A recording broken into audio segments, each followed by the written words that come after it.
po, asawa ko, karga-karga ang aming nag-iisang anak. So, nag-video-video po kami. So, ayan po yung anak ko.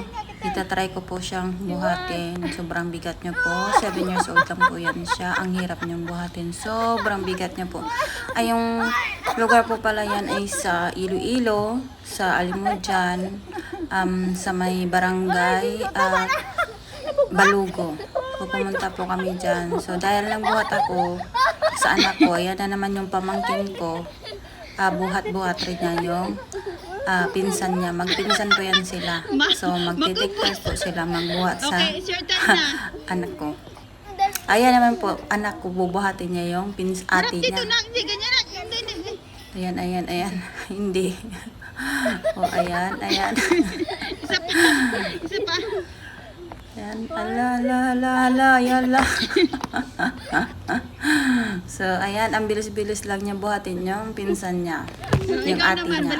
Samantala yung ate niya, kaya niya buhatin yung pinsan niya. Ayan, si Zoe, yung anak ko pala, naka-dress na pink. Anak ko, si Zoe, yung pinsan niya, naka-skirt.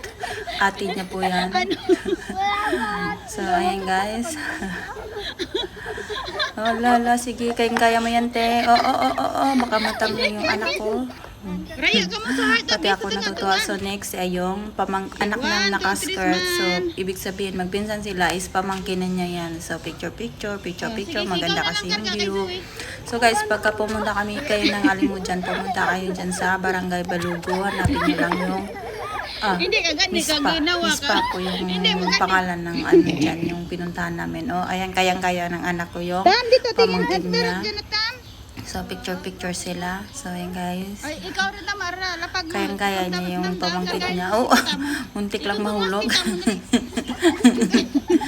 So, ayan na naman, yung